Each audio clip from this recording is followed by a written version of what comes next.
மத்திய கிழக்குல ஒரு பக்கம் போர் சூழல் உருவாகி இருக்கு, மற்றொரு பக்கம் தங்க விலையும் வரலாறு காணாத அளவுக்கு உச்சத்தை நோக்கி செஞ்சிருக்கு. இதனால தங்கம் விலை வர நாட்கள்ல மேலும் மேலும் உயரும்னு தெரியுது. இது தொடர்பா பொருளாதார வல்லுநர் ஆனந்த் சீனிவாசன் அவரு சில முக்கிய கருத்தை சொல்லியிருக்காரு. அது தொடர்பா அவர் என்ன சொல்லியிருக்காருன்னா, தங்கம் விலை இப்ப மறுபடியும் உச்சத்துக்கு பறக்க ஆரம்பிச்சிருச்சு.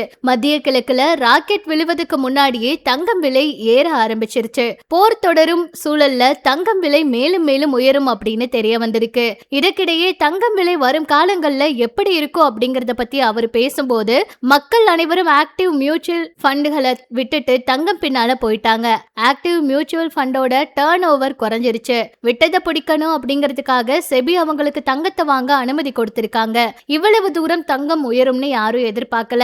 ஏன்னா இந்த ஃபண்ட்ல போர்ட்போலியோ மேனேஜருக்கு சம்பளம் தரணும். ஆனா கோல்ட் இடிஎஃப்ல சம்பளம் தர தேவையில்லை. தங்கம் விலை கிராமுக்கு 25,000 போக வாய்ப்பு பிரகாசமா இருக்கு. கடந்த 5 வருஷத்துல 10 வருஷம் 15 வருஷம் 20 வருஷத்துல தங்கம் மியூச்சுவல் ஃபண்ட் அசால்ட்டா காலி செஞ்சிருக்கு. இந்த காலகட்டத்துல பாத்தீங்கன்னா தங்கத்தை விட அதிக லாபம் கொடுத்ததே இல்ல மியூச்சுவல் ஃபண்ட். முன்னாடி எப்பவோ அந்த காலத்துல அது தங்கத்தை விட அதிக லாபம் கொடுத்திருந்துச்சு. இருந்தாலும் என்ன பயன்? அதனால இன்னைக்கு தங்கம் விலை ஏறிட்டே போகுது. தங்கம் விலை கிராமுக்கு 25,000 போயிரும் அப்படின்னு நிறைய பேர் சொல்றாங்க. 5 to 6 வருஷத்துல தங்கம் விலை இந்த அளவுக்கு உயர வாய்ப்பு பிரகாசமா இருக்கு. ஆனா இப்ப உடனே உயர்றதுக்கான வாய்ப்பு இல்ல. ட்ரம்ப் அது இதுன்னு தங்க அறிவிப்பு வெளியிட்டா தங்கம் விலை மற்றொரு 5,000 உயரும், 25,000க்கு போயிரும். மக்கள் எல்லாம் முட்டாள் கிடையாது. 1 வருஷம் ஏமாறுவான், 2 வருஷம் ஏமாறுவான், 5 வருஷம் ஏமாறுவான், ஏமாந்துகிட்டே இருப்பானா? பொருளாதார வல்லுநர்கள் சொல்றத கேட்பாங்க. மியூச்சுவல் ஃபண்ட் நஷ்டமாது, அதனால தங்கத்துக்கு போயிருவாங்க.